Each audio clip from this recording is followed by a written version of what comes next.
আসসালামু আলাইকুম, কেমন আছেন সবাই? আশা করি সবাই খুব ভালো আছেন। আলহামদুলিল্লাহ আমিও খুব ভালো আছি। এই যে আমার কিছুদিন আগের একটা ভিডিও, আমার এই যে একটা খরগোশ ছিল, ওর নাম ছিল পিন্টু।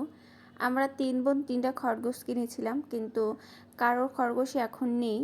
কারণ খরগোশ আসলে বাসায় থাকলে অনেক অপরিচ্ছন্ন করে ফেলে, কিন্তু আসলে আমরা শখবশত কিনেছিলাম, আমার কাছে খুব ভালো লাগে। তো যখন আমার পিন্টুটা খুব ছোট ছিল, তখন আমি তো বরিশাল গিয়েছিলাম, তখন পিন্টুকেও সাথে করে নিয়ে গেছিলাম। কিন্তু আমি বরিশাল যাওয়ার কিছুদিন পরে আমার ঢাকা চলে আসতে হয়েছিল, একটু কাজ ছিল। তো এর জন্য চলে আসার কারণে আমি আমার পিন্টুকে রেখে আসছিলাম। তো অনেক দিন পর পিন্টুকে দেখে আমার খুবই ভালো লাগছে। এই যে আম্মুর সাথে ছিল পিন্টু, আম্মু অনেক যত্ন নিয়েছিল। আম্মু ওর জন্য অনেক কলমি শাক বাহির থেকে নিয়ে আসতো। তো যাই হোক, পিন্টুকে নিয়ে আরও কথা হবে। এদিকে সন্ধ্যা হয়ে গেছে, এখন একটু ভাবছি কিছু খাবো, চা বিস্কিট কিছু খাবো, এর জন্য আমি বাইরে যাচ্ছি। আসলে আম্মুর বাসায় আমার মাঝে মাঝে এখন আসা হয়, কারণ আবার এক্সামের জন্য আমাকে 1 মাস 1.5 মাস পর পরই আসতে হয়। ফর্ম ফিল আপ হোক বা এক্সাম হোক বা কোনো কলেজের কোনো কিছু হলে আমাকে আসতে হয়, যেহেতু আমার এখানে আর তেমন কেউ নেই, কেউ যে খোঁজ খবর নেবে তাও না। আমার ফ্রেন্ডরা আছে, তারা অবশ্য আমাকে অনেক সাহায্য করে। তো যাই হোক, ওরা অনেক সাহায্য করে, এর জন্য হয়তো আমার একটু কষ্টটা কম হয়। এখন আমি যাচ্ছি বাহিরে, সন্ধ্যা হয়ে গেছে এদিকে। তো এদিকে আমি মাগরিবের নামাজটা পড়ে একটু বাইরে বের হলাম। আমাদের বাসার সামনেই একটা দোকান ছিল। আমি আবার বরিশাল আসছি, প্রায় 1.5 মাসের মতো থাকবো, কারণ আমার পরীক্ষা শুরু হবে। তো দেখি কতদিন থাকা যায়। এখানে আমি দোকানে চলে আসছি। গুঁড়া দুধ 10 টাকা দেন। হ্যাঁ,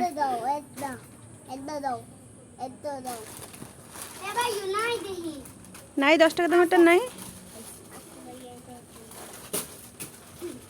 বল সাবান আছে। এই যে এখানে আমরা এগুলো কিনে নিলাম। এগুলো আমি সামান্য কিছু বিস্কিট আর একটু দুধের প্যাকেট কিনে নিছি। বাসায় গিয়ে নুডলস রান্না করব। আমি আজকে সব কিছু তৈরি করব। তো আসলে আমার বাবার বাসায় আসলে আমার সব কিছু একটু অন্যরকমই চলে, কারণ আম্মু টাইম মতোই সব কিছু করে, যার জন্য আমিও আসলে আমাকেও টাইম মতো কিছু করতে হয়। সন্ধ্যা হলে একটু নাস্তা করি, দুপুরে ঠিক টাইমে ভাত খাই, 1-1:30টার দিকে বা 2টার দিকে ভাত খাওয়া হয়, গোসল করা হয়, নামাজ পড়া হয়, সব কিছু টাইম মতোই করা হয়। তো আসলে এইটাই ভালো, টাইম মতো করা জিনিসটা। আসলে আমি বাসায় একা যখন থাকি ঢাকাতে, তখন আমার আসলে এত টাইম মতো সব কিছু করা হয় না, অনেক অলসতা চলে আসে। তো যাই হোক, এখানে আম্মু নুডলসটা রান্না করছিল, আমি একটু ভিডিও করে নিচ্ছিলাম। এখন বর্তমানে আমি আর আম্মুই বাসায় আছি, কারণ আব্বু তো কাজের জন্য অন্য জায়গায় থাকে। তো আম্মু যখন আমি থাকি না, সারাদিন আম্মু বাসায় একাই থাকে, আম্মুর একদমই ভালো লাগে না। তো আমি আসাতে আম্মুর একটু ভালো লাগছিল, আর আমারও খুব ভালো লাগে। অনেক দিন পর মায়ের কাছে আসলে ভালোই লাগে। তো এই যে এখানে নুডলসটা রান্না করা হচ্ছে। এই যে নুডলসটা রান্না করা শেষ, আমি চার জন্য পানিও বসিয়ে দিলাম। তো আর নুডলসটা আগে খেয়ে নিচ্ছি।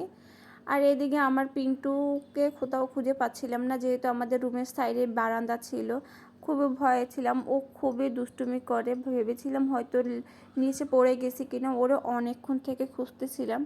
আর আমাদের সামনের রুমের লাইটটা নষ্ট ছিল, এর জন্য অনেকটা অন্ধকার ছিল। আমি সব রুমের লাইটগুলো জ্বালিয়ে ওরে খুঁজতেছিলাম, কিন্তু ওরে কোথাও পাচ্ছিলাম না। কিন্তু শেষমেশ আম্মু পেয়েছিল, ও সোফার একদম নিচে গিয়ে লুকিয়েছিল। ভেবেছে, আমি তো একদম কান্নায় শুরু করে দিয়েছিলাম, কারণ ভেবেছি হচ্ছে ও হয়তো নিচে পড়ে গেছে বারান্দা থেকে। তো পরে আসলাম, আম্মু সোফার নিচ থেকে বের করেছে। এই যে দেখেন, পিন্টু এক সাইডে বসেছিল। সারাদিন এত দুষ্টুমি করে আর এত পটি করে। তো যাই হোক, ওকে নিয়েও আমার একটা সময় কেটে যায়, আমার খুবই ভালো লাগে। ওর সাথেও আমি অনেকটা সময় কাটাই। তো আসলে ওকে আবার রেখে যাব ভেবেছি, কিন্তু আসলে ওরা রাখা হবে না। আমার দেবর চেয়েছে আমার এই খরগোশটা, ওর কাছে ওনাকে খুব খরগোশ ভালো লাগে। তো আমি ভেবেছি আর খরগোশ পালবো না, কারণ ওর পিছনে অনেক টাইম দেওয়া লাগে, এমনিতেই ভালো লাগে না কাজ করতে, তার ভিতরে ওকে অনেক টাইম দিতে হয়। তো যাই হোক, এই আমার কিউট একটা খরগোশ, ওর নাম ছিল পিন্টু। পিন্টুর নামটা আসলে অনেকে শুনে বলে যে কেমন একটা নাম। তো যাই হোক, আমার কাছে ভালো লেগেছিলো, এই জন্য রেখেছে। তো কেমন লাগছে অবশ্যই